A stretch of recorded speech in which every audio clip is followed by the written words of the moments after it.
1 दिसंबर है और दिन शुक्रवार का है। देश में बड़ी बड़ी जांच एजेंसी है। सवाल उठने लगा है, नीतीश कुमार जी, ये आपका सुशासन की जो आपने छवि बनाई थी, इसका प्रभाव पुलिस महकमे में बड़ा खराब जा रहा है। मैं लगातार जब से भट्टी साहब पदभार ग्रहण किए हैं, हमारा चैनल लगातार सवाल उठा रहा है। फिर दरभंगा रेंज के आईजी को हटा दिया गया। विनय कुमार आईजी हेडक्वार्टर थे और उनको अतिरिक्त जिम्मेदारी दी गई थी दरभंगा रेंज की। ये क्या हो रहा है? आखिर ये क्या हो रहा है? क्या खेला हो रहा है? मुख्यमंत्री जी, आपका ध्यान, आपकी नजर सरदार पटेल भवन पर नहीं है। लगातार मैं खबरें दिखा रहा हूं कि डीजीपी साहब जनता से जनसंवाद नहीं कर रहे हैं। डीजीपी साहब कई महत्वपूर्ण पद पर बैठे एडीजी से काम नहीं ले रहे हैं। फिर आप देखिए डीजीपी साहब अपने अधिकार के, अपने पद का उन्होंने प्रयोग बेहतर काम प्रयोग में लिया या दुरुपयोग में लिया, लेकिन पुलिस महकमे में और आम जनता में इसका मैसेज गलत जा रहा है।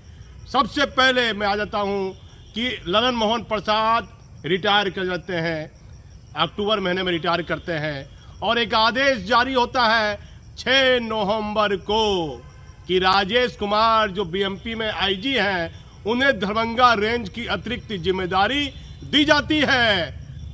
बड़ी बड़ी जांच एजेंसी है। माननीय मुख्यमंत्री जी और गृह मंत्रालय को ध्यान देना होगा। आईपीएस के पद की गरिमा है।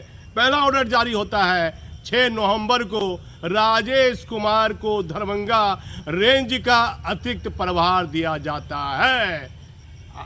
आईजी राजेश कुमार का प्रमोशन बाधित हुआ था। कैसे प्रमोशन हुआ? मामला केट में गया। सरकार अपील में जाना चाहती थी। कई तरह के सवाल उठ रहे थे, लेकिन राजेश कुमार साहब का प्रमोशन हो गया और उसके बाद दूसरा आदेश होता है। राजेश कुमार साहब को 6 तारीख को ऑर्डर निकलता था कि उनको जिम्मेदारी दरभंगा रेंज की दी जाती है। फिर 13 नवंबर को एक आदेश जारी होता है। उसमें लिखा जाता है कि आईजी मुख्यालय विनय कुमार को दरभंगा रेंज का अतिरिक्त प्रभार दिया जाता है और पी कन्नन साहब को आईजी हेडक्वार्टर का काम देखने का आदेश जारी होता है। पी कन्नन साहब जब से डीजीपी साहब बिहार के डीजीपी बने हैं, हाल फिलहाल के महीनों में पी कन्नन साहब का नाम गूंजने लगा है कि भाई डीजीपी साहब के बहुत करीबी हैं पी कन्नन साहब। हमारा किसी से, डीजीपी साहब से, पी कन्नन साहब से कोई मतभेद नहीं है। मैं खबर दिखाने का जरिया हूं। पी कन्नन को आईजी हेडक्वार्टर की जिम्मेदारी दी जाती है। वैसे भी जब से भट्टी साहब डीजीपी बने हैं, कुछ महीनों से विनय कुमार से काम नहीं लिए जाने की भी चर्चा रही पुलिस हेडक्वार्टर में और पुलिस महकमे में चर्चा होती गई कि विनय कुमार आईजी हेडक्वार्टर है, लेकिन काम सीआईडी के आईजी पी कन्नन से एडीजी हेडक्वार्टर, एडीजी सीआईडी का काम पी कन्नन साहब से लिया जा रहा है। अब देखिए कैसा, आप इसे दुर्भाग्य मानिएगा कि नीतीश कुमार को इनकी जानकारी है या नहीं। तीसरा ऑर्डर जारी हो जाता है 30 नवंबर को, देर शाम एक ऑर्डर जारी फिर होता है। बताया जाता है ये ऑर्डर भी माननीय डीजीपी साहब के द्वारा ये ऑर्डर जारी होता है कि विनय कुमार को दरभंगा रेंज की अतिरिक्त जिम्मेदारी से हटाया जाता है। उन्हें पुनः हेडक्वार्टर बुलाया जाता है और जो मुजफ्फरपुर आईजी हैं पंकज सिन्हा साहब, जो 31 दिसंबर को रिटायर कर जाएंगे, पंकज सिन्हा साहब को दरभंगा रेंज के आईजी की अतिरिक्त जिम्मेदारी दी जाती है। अब क्या चर्चा होने लगी कि ये क्या खेला हो रहा है? इसका मतलब जिसके पास पैरवी है वह जो चाहेगा वो करेगा, कोई देखने वाला नहीं है।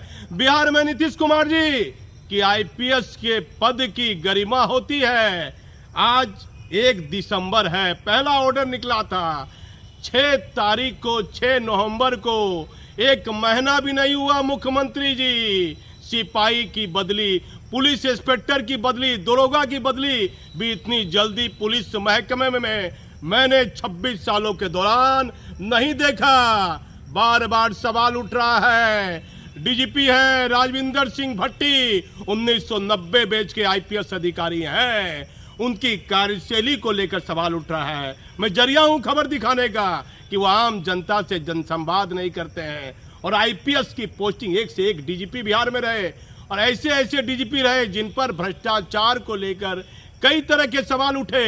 तो डीजीपी साहब को ऐसे आदेश देने से पहले 100 बार सोचना चाहिए कि एक ही रेंज में जहां 1 महीना पूरा नहीं हुआ है, सबसे पहले राजेश कुमार को अतिरिक्त जिम्मेदारी दी गई, फिर विनय कुमार को अतिरिक्त जिम्मेदारी दी गई, अब मुजफ्फरपुर आईजी को 30 नवंबर को अतिरिक्त जिम्मेदारी दी गई। तो माननीय मुख्यमंत्री जी, ये क्या खेला हो रहा है और आप क्यों ध्यान नहीं दे रहे हैं सरदार पटेल भवन की तरफ? डीजीपी साहब, आपकी साख को धक्का लग रहा है। अब देखिए, चर्चा है 1998 बैच के आईपीएस अधिकारी हैं अमित लोहड़ा साहब हैं, और उनके चर्चा है कि उनके मामले में कुछ विभागीय कार्रवाई लंबित है और वह आईजी हेडक्वार्टर के यहाँ फाइल पेंडिंग है। और वर्तमान डीजीपी के बारे में चर्चा होती है, पुलिस हेडक्वार्टर में चर्चा होती है कि डीजीपी साहब के सहयोग के कारण उन पर विभागीय कार्रवाई अभी तक नहीं हुई है। मैं सच दिखाने का जरिया हूं मुख्यमंत्री जी। मुख्यमंत्री जी, आईपीएस के पद की गरिमा होती है, बिहार में ये कैसा खेला हो रहा है? अब देखिए, अनिल किशोर यादव जो बिहार में कई महत्वपूर्ण निर्णय लिए, वह नाराज होके ही केंद्रीय प्रतिनियुक्ति गए होंगे।